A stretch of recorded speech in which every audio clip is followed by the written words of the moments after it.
Guys, welcome to my channel. আর আমি হচ্ছি মেঘা। তোমরা সবাই কেমন আছো? আশা করছি তোমরা খুব ভালোই আছো, সুস্থ আছো।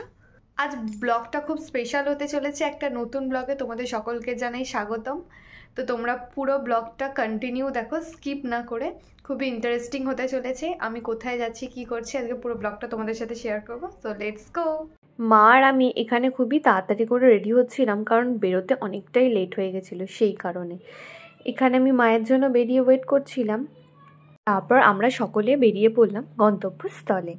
তো দেখতে পাচ্ছ এখানে আমরা টোটোতে উঠে পড়েছি ফার্স্টে, এবং ময়দানে গিয়ে আমরা ক্যাব বুক করি এবং সেখান থেকে আমরা সকলে মিলে মিট করে রওনা দেওয়া শুরু করি। তোমরা সকলে থাম্বনেইল দেখে তো বুঝতেই পেরে গেছো আমরা কোথায় যাচ্ছি। হ্যাঁ, আমরা যাচ্ছি বেলুর মঠ। তোমাদের সাথে গল্প করতে করতে দেখো পৌঁছেই গেছি বেলুর মঠ। এটা হচ্ছে বেলুর মঠের এন্ট্রেন্সটা। বেলুর মঠ হলো রামকৃষ্ণ পরমহংসদেবের প্রধান শিষ্য স্বামী বিবেকানন্দের কৃতিত্ব প্রতিষ্ঠিত রামকৃষ্ণ মঠ। পশ্চিমবঙ্গ জেলায় হাওড়া শহরে বেলুর অঞ্চলে হুগলি নদীর তীরে এই বেলুর মঠটি অবস্থিত। 40 একর জমির ওপর অবস্থিত মূল মাঠ প্রাঙ্গণে রামকৃষ্ণ পরমহংসদেব, সারদা দেবী, স্বামী বিবেকানন্দ দেহাবশেষের উপর অবস্থিত এই মন্দিরের ভেতর যেহেতু মোবাইল অ্যালাউ নয়, সেই কারণে আমি তোমাদের দেখাতে পারলাম না যে মন্দিরের ভেতরের দৃশ্যটা ঠিক কিরকম। এই হচ্ছে আমাদের বিস্তর গঙ্গা। খুবই মনোরম পরিবেশ, শান্ত, দেখে বেশ মন প্রাণ দুটোই জুড়িয়ে যায়। এই বেলুর মঠে অনেক রকমের উৎসবে পালন করা হয়। এই মন্দিরটি খোলার সময় হচ্ছে সকাল 6:30 থেকে বেলা 11:30। তারপর বন্ধ হয়ে যায় এবং সেখানে অনেক ভোগের ব্যবস্থাও করা হয়। তোমরা চাইলেই ওখানে গিয়ে ভোগের টিকিট কালেক্ট করে ওখান থেকে ভোগ খেতে পারো। বেলুর মঠ দর্শন করার পর আমরা ওখান থেকে লঞ্চের টিকিট কেটে লঞ্চে করে আমরা যাব দক্ষিণেশ্বর। এখানে লঞ্চ দাঁড়িয়ে আছে, তো আমরা সকলে মিলে লঞ্চে উঠে পড়ি। একদিন পর লঞ্চে উঠবে এবং লঞ্চে করে গঙ্গার এপার ওপার করতে কার কার ভালো লাগে তোমরা কমেন্ট সেকশনে আমাকে জানাতে পারো। আমার তো খুবই ভালো লাগে। বেলুর মঠটা একটু ঘুরে খুবই তাড়াতাড়ি বেরিয়ে যাওয়ার কারণ হচ্ছে আমরা দক্ষিণেশ্বর গিয়ে মায়ের মন্দিরে পুজো দেব, এবং টাইমটাও হাতে খুবই অল্প ছিল। সেই কারণে আমাদের ওখান থেকে তাড়াতাড়ি বেরিয়ে যেতে হয়েছিল, কারণ 12:30 নাগাদ মন্দির নাকি বন্ধ হয়ে যাবে। সেই কারণে এখানে মা আর আমি দাঁড়িয়ে দাঁড়িয়ে খুবই ভালো উপভোগ করছিলাম, এবং যেতে যেতে দেখলাম মায়ের মন্দির দেখা যাচ্ছে। তোমরা কি দেখতে পাচ্ছ? ওই তো দূরে।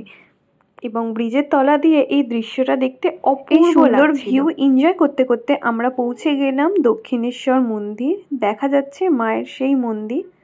কি অপূর্ব দৃশ্য, তাই না? আমরা দক্ষিণেশ্বর এসেছি পেছনের গেটটা দিয়ে। স্কাই ওয়াক তো এখন হয়ে গেছে দক্ষিণেশ্বরে আসার জন্য, সেইটা দেখা হয়নি, কিন্তু ভিডিওটা পুরো লাস্ট পর্যন্ত দেখবে। আমি সেটাও তোমাদের এই ভিডিওতে দেখাবো।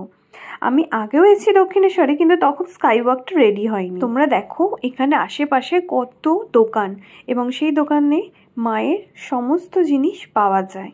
ঠাকুরের ফটো থেকে শুরু করে মূর্তি পর্যন্ত, এবং শাঁখ পুজোর নানা রকমের জিনিসপত্র। এখানে আমরা পুজো দেওয়ার জন্য মায়ের সামনের মন্দিরে থেকে ডালা কিনে নিয়েছি। আর এই যে দেখা যাচ্ছে মায়ের মন্দির। কলকাতায় গঙ্গা নদীর তীরে অবস্থিত এই মন্দির 1855 সালে 31শে মে স্নানযাত্রার দিনে প্রসিদ্ধ মানবদর্জির রানী রাসমণি এই মন্দিরটি প্রতিষ্ঠিত করেন। এই মন্দিরটি দেবী কালীকে ভবতারিণী নামে পুজো করা হয়। 19বিংশ শতাব্দীর বিস্তৃত যোগী রামকৃষ্ণ পরমহংসদেব এই মন্দিরটি কালী সাধনা করতেন। কথিত আছে রানী রাসমণি দেবী কালীর স্বপ্নাদেশ পেয়ে এই মন্দিরটি প্রতিষ্ঠিত করেন। মন্দিরের পেছনেই দেখা যাচ্ছে এক বিস্তৃত গঙ্গা। মূল মন্দির ছাড়াও রয়েছে দ্বাদশ শিব মন্দির নামে পরিচিত 12টি আটচালা শিব মন্দির। মন্দিরের উত্তর দিকে আছে রাধাকৃষ্ণ মন্দির এবং মন্দিরের দক্ষিণ দিকে আছে নাট মন্দির। মন্দিরের উত্তর পশ্চিম দিকে রয়েছে শ্রী রামকৃষ্ণ পরমহংসদেবের বাসগৃহ। চারিপাশটা ঘোরার পর আমরা নিজেদের মতো কিছু ফটো ক্লিকস করতে থাকি।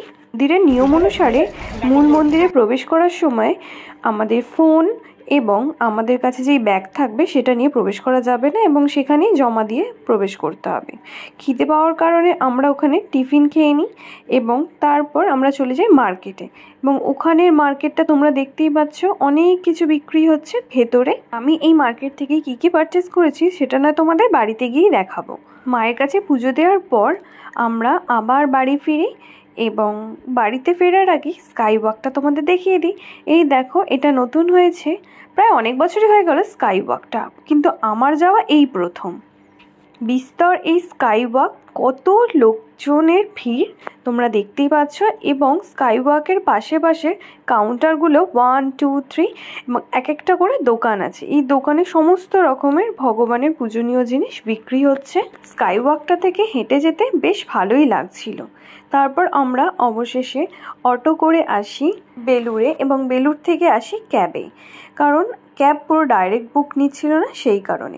ওখান থেকে আমরা পারচেস করেছিলাম এই মায়ের সুন্দর মূর্তিটি।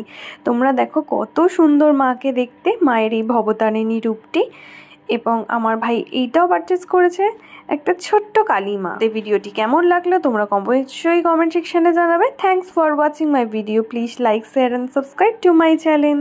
দক্ষিণেশ্বরের মন্দির খোলার টাইমটা সকাল 6টা থেকে বেলা 12:30 অবধি, তারপর বন্ধ হয়ে যায়। তারপরে 3:30 থেকে আবার রাত্রির অবধি খোলা থাকে, 7:30 অবধি খোলা থাকে, আবার বন্ধ হয়ে যায়। সকলে ভালো থেকো, সুস্থ থেকো, বাই।